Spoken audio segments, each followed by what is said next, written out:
Be me, 33, male, American City husband speedrunning a nervous breakdown. Name's Jake. Live in a slightly too expensive one-bedroom apartment downtown.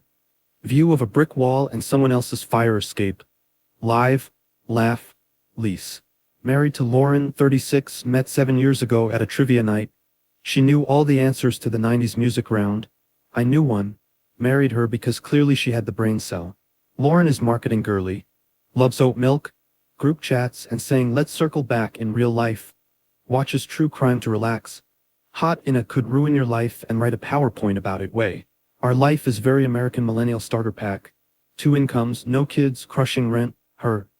Office girl commuting with AirPods, me. Work from home tech goblin in sweatpants. Everything is fine. We argue about normal stuff, dishes, who forgot to switch the laundry, why we pay for 4 streaming services and still scroll for 40 minutes complaining there's nothing to watch. Sex life. Not insane but not dead. Busy schedule. But if she says, wanna come to bed? I'm there like Amazon Prime. Sometimes I initiate too. Feel like that's reasonably healthy for 2 tired people who worship DoorDash. Then the cracks start. First weird thing. Lauren suddenly gets super into self-care, which apparently means buying a whole new gym wardrobe but not actually going to the gym with me. No, she gets a membership at some boutique place near her office. They have Pilates and a eucalyptus steam room. She hates sweating. This is my first clue. She starts going to the gym after work a lot. Comes home later. Hair suspiciously perfect for someone who allegedly did cardio. Smells like expensive perfume and something I can't name but my lizard brain recognizes. My internal monologue. That's definitely the post-sexatime smell. My external monologue. Hey babe, how was Pilates? She laughs. My legs are dead.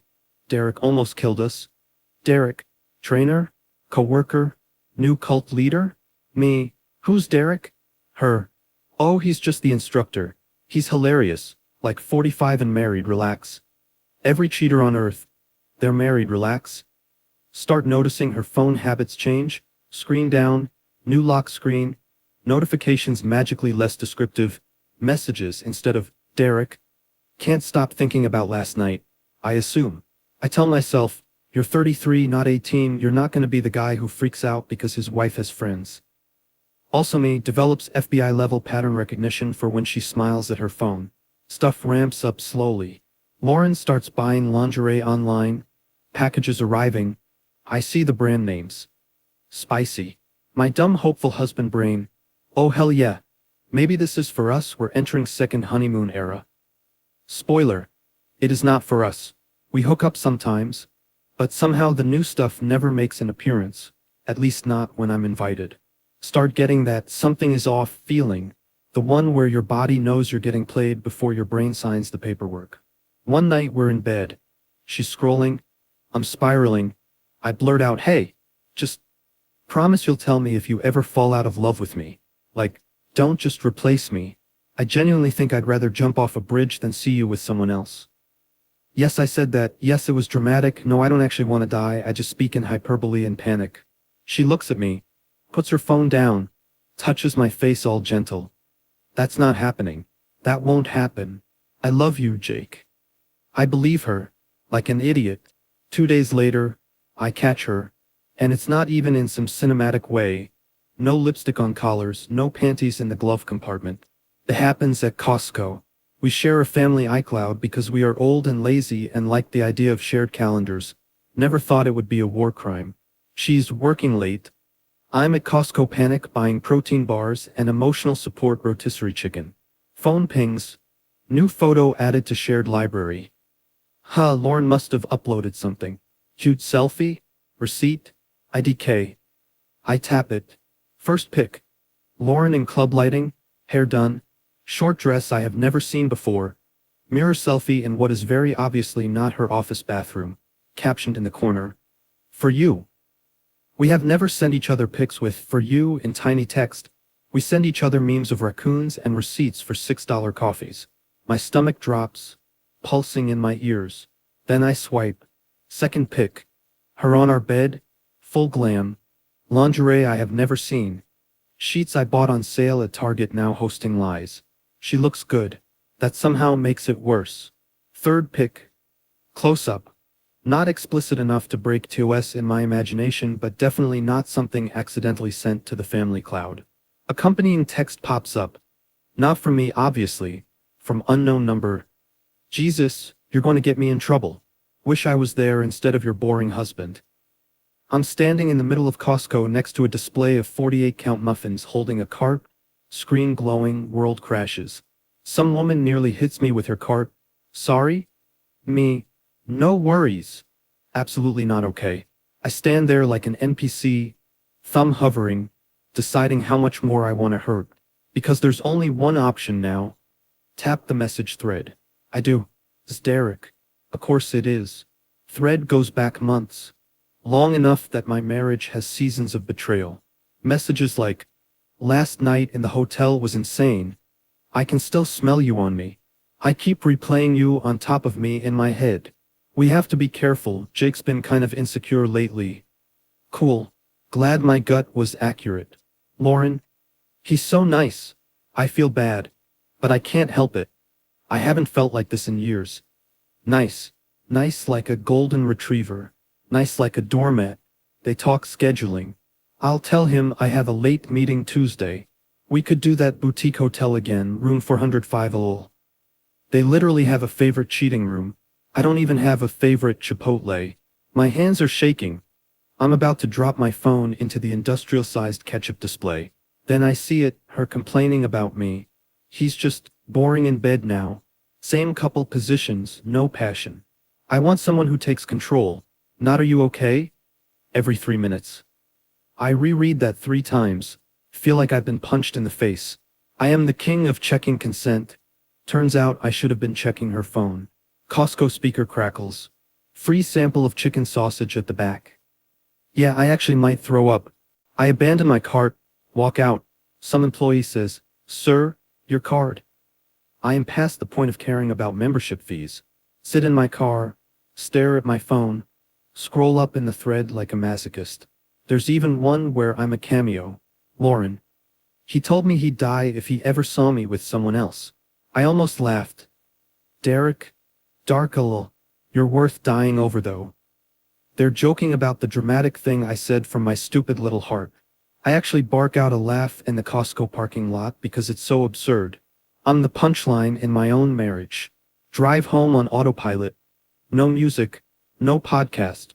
Just the sound of my breathing and my dignity peeling off like dead skin. Get into the apartment, it smells like our usual candle. She bought it. Scent. Warm cashmere. My brain. Warm cashmere and betrayal. She's not home yet, obvious, because she's working late, which I now know is code for doing Pilates on another man. I sit on the couch, phone in my hand, open our thread, scroll up to the last thing she sent me.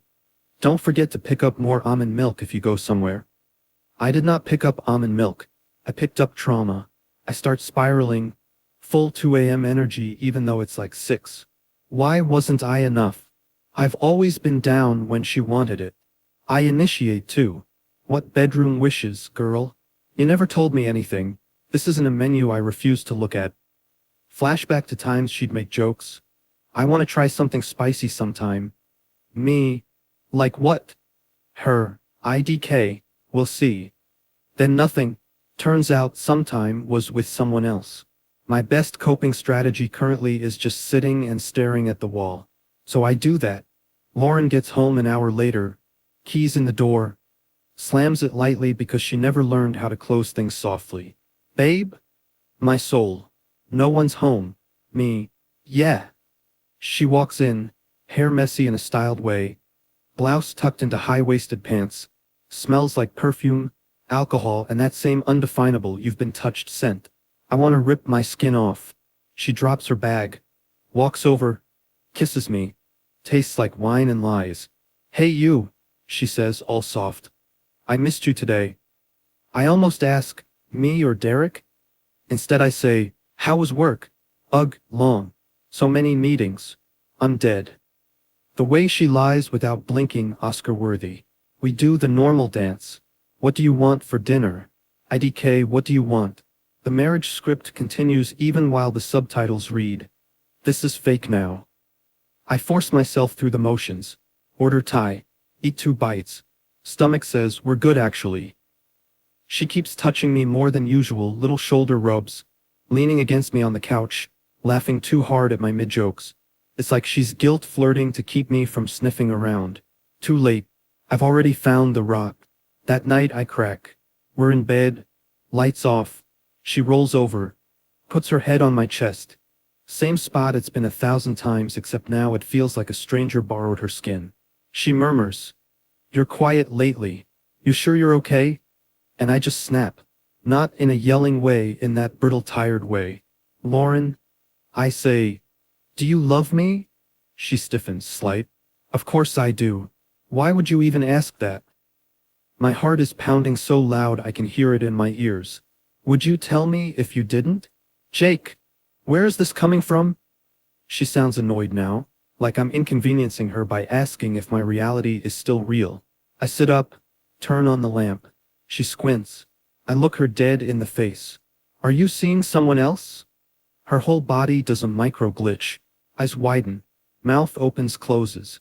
Then she settles. Gives me that offended look. "No." "What? Why would you say that?"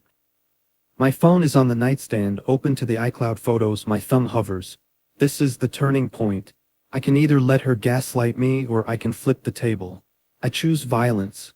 Hold up my phone. Show her one of the pics from our bed in the lingerie I've never met.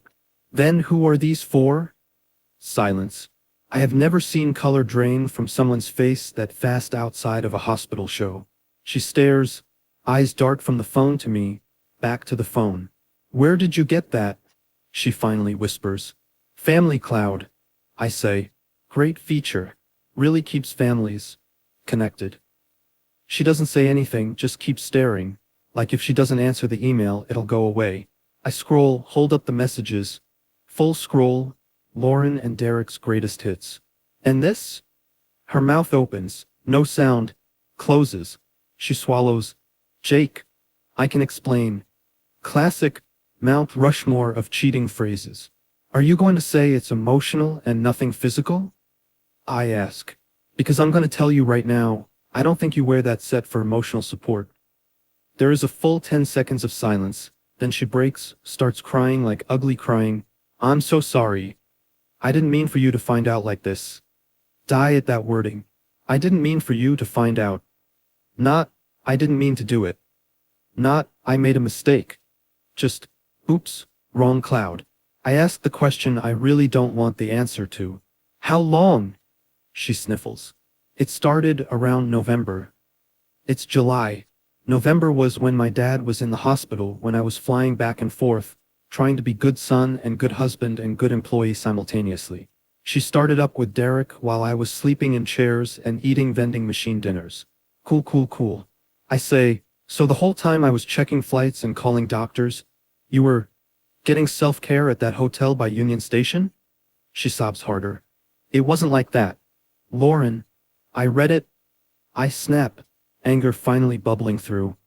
"You gave it a room number. It was exactly like that. We go back and forth. She does the whole. I felt neglected. We got stuck in a routine. I didn't know how to talk to you." Derek made me feel alive. Every cheater monologue in history, now with my name on it. I ask, "What about when I told you I'd rather jump off a bridge than see you with someone else?" Her eyes squeeze shut. I know. That was awful. I hated myself that night. But not enough to stop," I say. She flinches. She tries to spin it. "It started as just texting. Felt harmless. Then we had one night we crossed a line. I thought it would be just once. It's been months," I say. "You booked a favorite room. That's not a one-off. That's a punch card." More crying, more apologies. My brain does something stupid. Starts trying to bargain. Like, if I had just been more adventurous. If I'd taken her on more dates. If I'd read her mind. Even though no amount of spontaneous bedroom acrobatics forces someone to create a secret parallel relationship. About an hour into the emotional demolition derby, she says something that almost makes me laugh. "I was going to end it." "When?" I ask. "Before or after your one more night in 405 text?" She looks away. That's the thing that keeps looping in my head. She wasn't stopping. This wasn't a crisis of conscience. This was, we're careful and smart, until Apple decided to do me a favor. Eventually we're both cried out. She's on one side of the bed. I'm sitting on the floor leaning against the dresser like a ghost in my own room. She says, "What do you want to do?" I have no idea. Every option sucks. Divorce, blow up my life, lawyers, paperwork, telling my mom, moving out of the apartment we picked together. Stay, eat this resentment like breakfast, trust shattered. Know she's capable of this. Watch her every move until I rot. I say the only honest thing I can. I don't know yet. She nods, silent tears we don't touch. Eventually she goes to the couch. I stay in the bed that suddenly feels like it belongs to strangers. Next morning my phone is a war zone. Text from my sister. "You good? You were weird on the phone last night." I text back something vague. "Rough night. Talk later." Group chat with my coworkers, memes about meetings, no one knows I'm living in a soap opera. Text from Lauren. From the living room. "I'm sorry. Again. I'll give you space." She takes a shower. I lie there staring at the ceiling thinking about Derek's face, which I've never seen, but which I want to punch on principle. The next few days are weird. We're in the same apartment but not really speaking. Logistics only. There's leftovers in the fridge. I'll be out for a while. I sleep like trash, start Googling stuff at 3 a.m. Should I divorce my cheating wife? Is there a way back from infidelity? How many people actually stay? Why do cheaters complain about their partners to the person they're cheating with like they're on Yelp? Get more advice than my brain can process. Some folks say, once a cheater, always a cheater, leave. Others, we made it work, but it took years and therapy and blood sacrifices. None of them know I exist. One particularly cursed night, I do something stupid. Find Derek's number in her messages. Copy it. Plug into Facebook. Thanks, Zuckerberg. His profile pops up. Derek, 38. New York Giants fan. Posts motivational hustle quotes. Works in finance. Married, 2 kids. His profile pic is him, wife, kids at Disney, matching shirts. Family is everything in the caption. Buddy has been choosing my wife in a boutique hotel. I almost throw my phone. His wife is tagged. Emily. Scroll. Photos of their kids, school events, family dog. Their 10-year anniversary post from April. Emily wrote, 10 years with my best friend. Thank you for always choosing us. I screenshot everything. Not sure why. Evidence? Self-harm? Both? Draft a message to Emily. Hey, I'm so sorry to tell you this, but your husband has been sleeping with my wife Lauren for months. I have proof. Sit there staring at it, thumb hovering over send. There's a petty part of me that wants to nuke his life the way he helped nuke mine. Equal opportunity chaos. There's another part that thinks about those kids and doesn't want to be the one to ruin their picture of their dad. Even though he did that himself. In the end, I don't send it. Not yet. I save it in drafts like a loaded gun I can't decide to fire. Lauren, to her credit or detriment, starts doing the right things. Stops going to the gym. Hands me her phone passcode without me asking. Offers to show me everything. Tells me she ended it with Derek. I don't watch her text him. Don't want to see that conversation. Just knowing they spoke one last time makes me want to crawl out of my brain. She says she's looking for therapists. For herself. For us. She says all the lines. I'll do anything. I will earn your trust back. I don't want to lose you. I believe she means it. I also believe she meant it when she promised she'd never do something like this in the first place. So now I'm stuck in limbo. Friends ask how I am. I lie because how do you casually drop "my wife has been sleeping with a Costco motivational quote of a man" into group chat? I start going to the gym alone, part to blow off steam, part to feel not completely worthless. Throw weight around, pretend I'm lifting my self-esteem. Sometimes, while I'm on the treadmill, I think about just leaving, packing a bag, grabbing my stupid gaming PC, moving into a bad apartment with weird neighbors and starting over. Other times I picture future us, after the work, where this is a scar and not an open wound, and I resent that version of reality too. Right now, I haven't decided. Some nights I hate Lauren, hate her for every text she sent, For every selfie she took on our bed for someone else. For making me feel like a placeholder husband. Some nights I hate myself. For not seeing it sooner.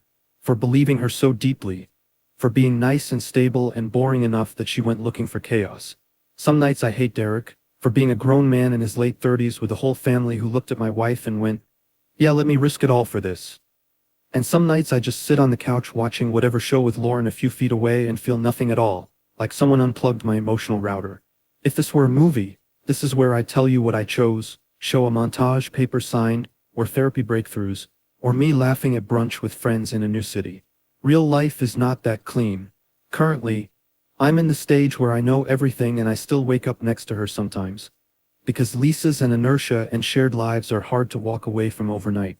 We have a therapy appointment scheduled. I have a folder with screenshots on my Google Drive. I have a draft message to Emily sitting unsent.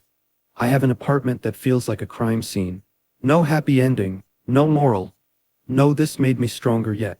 Just a 33-year-old guy in an overpriced American apartment learning the woman who looked him in the eyes and said, I love you. That will never happen. Was scheduling hotel time with a finance bro named Derek. I asked the internet, how do I move forward? But the worst part is knowing whatever choice I make, I can't move back. I can't unknow any of it.